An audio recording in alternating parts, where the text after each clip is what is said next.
Hello, welcome to Chinese Folk Tales. I'm Lisa O'Sullivan, and I've got another amazing story to tell you. I hope you like it.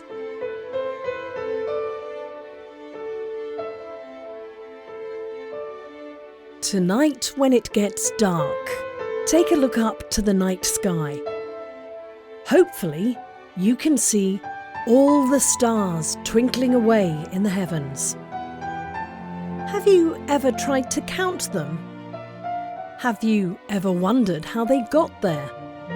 Well, my story today is all about how two stars in particular found their way into the universe and how they became divided by the Milky Way.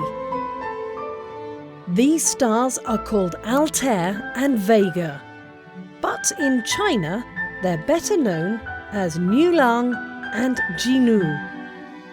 The Milky Way is known as the Heavenly River, or Tianhe, because that's what it looks like. Let me explain.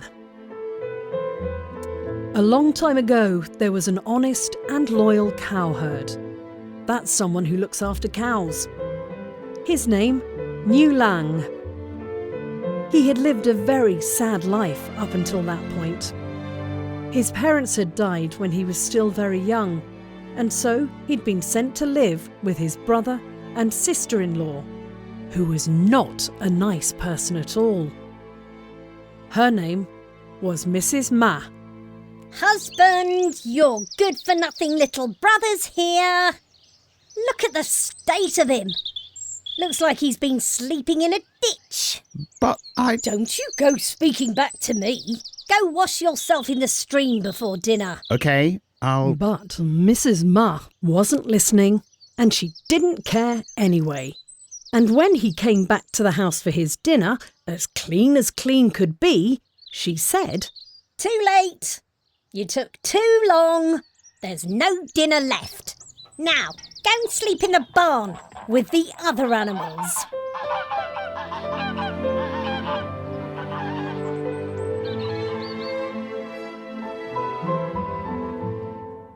One day, Mrs. Ma demanded that Niulang should bring home all his oxen from the field for her to count.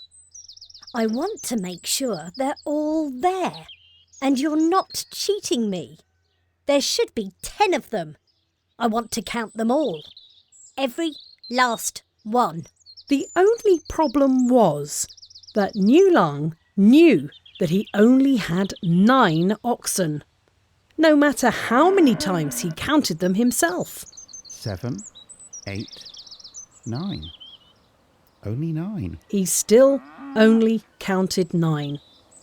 He was sure he hadn't lost any, but his sister-in-law would be so cross if he came back with anything less than 10. As the day that he had to present the oxen came near, he sat on a little hill in the field and wept.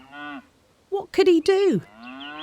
With tears in his eyes, he didn't see an old man appear from nowhere. He took pity on Niulang and said, There, don't take on so. Look, I'm pretty certain I saw an old, ill ox on a hill not very far away at all. Maybe that's your missing ox. Why not go and see, and maybe care for it? The cowherd went in search of the ox and eventually found it sitting in a ditch. Woe is me, woe is me. I feel so tired and I've broken my knee. Oh, is that all? We can sort that. Get you back on your feet in no time. And another thing, I've been expelled from heaven. Oh, no. What did you do? Oh, that's my business. Silly little mistake. How about you come with me? I'll care for your knee and give you some food.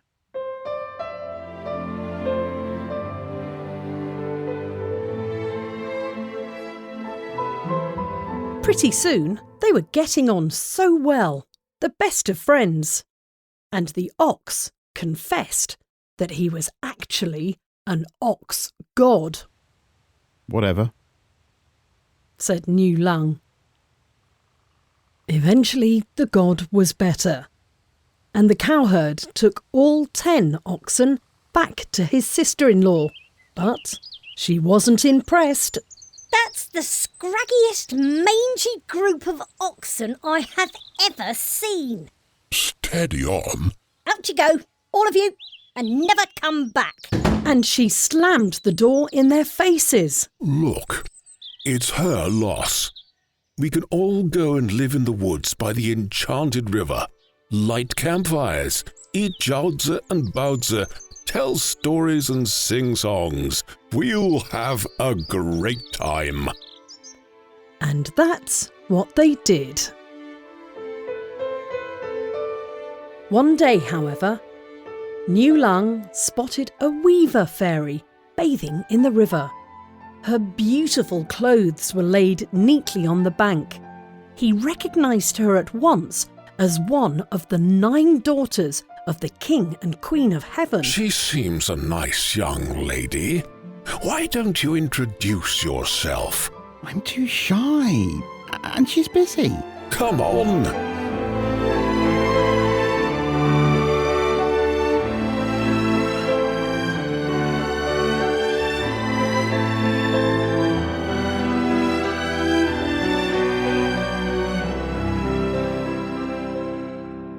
I say, young weaver fairy, I'm an ox god, and this is my good friend Niu Lang. Might we join you? Oh, you frightened me. Where did you come from? They had given her a bit of a shock, but although startled to begin with, she soon saw that they were friendly and started chatting away happily. Oh, but look at the time. I am supposed to be spinning cloud silk for the King and Queen of Heaven. I was only supposed to be taking a quick break. You've been distracting me. But I suppose we can talk a little longer. Who's to know? Niu Lang and the weaver fairy, who was called Ji Nu, chatted away for hours. The ox god left them to it because the couple were getting on like a house on fire. He didn't want to be in the way and was hoping she wouldn't leave too soon.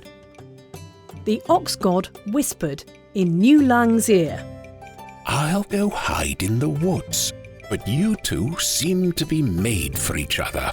Just call if you need me. You should ask if she would become your wife. Niu Lang blushed a little, but thought this was a very good idea. Now, where were we?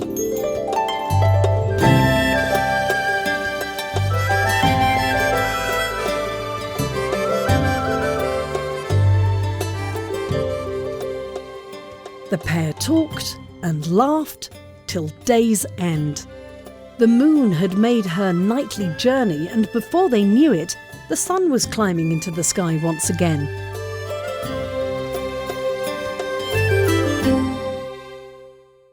In dawn's golden light, Niu Lang said, Marry me. I never want to be apart from you again. I never felt this way before, but on your head be it. My parents are the King and Queen of Heaven, and I guarantee they won't be happy at all. And that was just how it happened. Niu Lang and Ji Nu fell deeply in love. They got married, and it wasn't long before they delighted in their 2 children. It's fair to say they were as happy could be. Sadly, the good times didn't last. And when, at last, the King and Queen of Heaven found out that the fairy had wedded a mortal, they became very angry indeed, and her father raced down from heaven. You're coming with me, young lady. He said, You're a very naughty girl. I forbid you from returning to Earth ever again.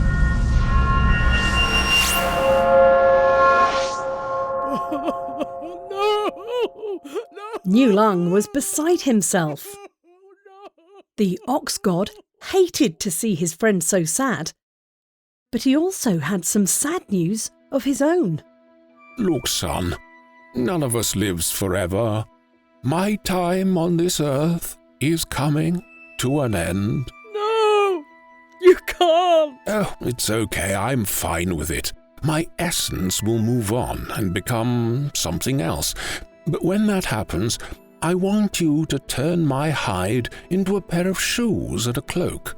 Quite apart from being very fashionable, when you wear them, you'll be able to fly up to heaven and search for Jinu and live with her together again. No way. And that's exactly what happened. Niulang did exactly as the ox had asked and created a fabulous leather coat with matching shoes. Thank you, my friend, for all you have done for me. He tried them on, and at once he flew into the sky towards the stars, startling the other oxen.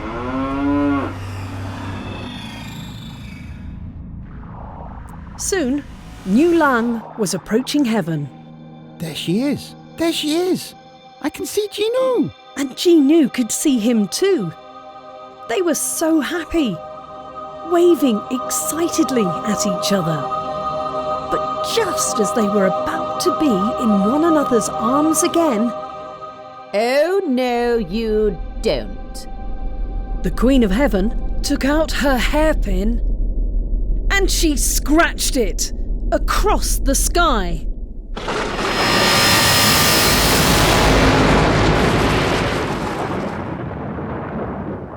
To create a silver river, creating the Milky Way. Niulang was trapped on one side of the heavenly river and Jinu was on the other. They were separated forever.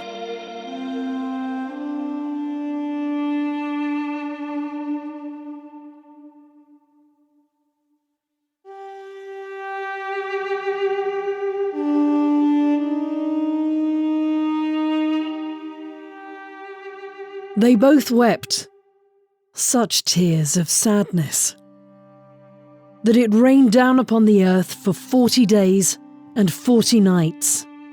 Their clear and honest love for one another touched the hearts of all the birds, but especially the magpies. That's sad. There must be something we can do. And there was.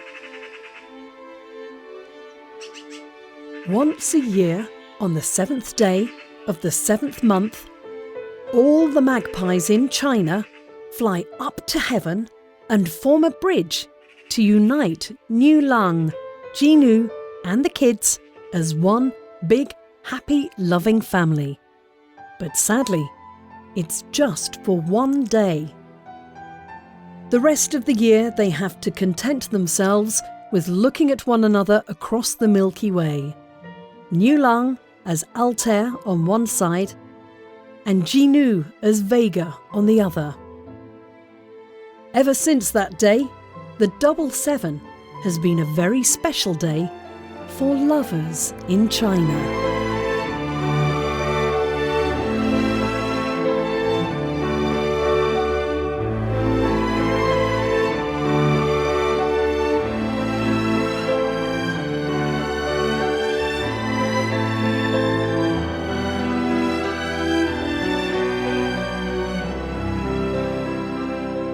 With that, we conclude this episode of Chinese Folk Tales. Thanks for listening. If you like our stories, do give this podcast a 5-star rating. Leave your comment and share with your friends. To hear more, please subscribe to Chinese Folk Tales on all major podcast platforms. We'll see you next time. Bye for now.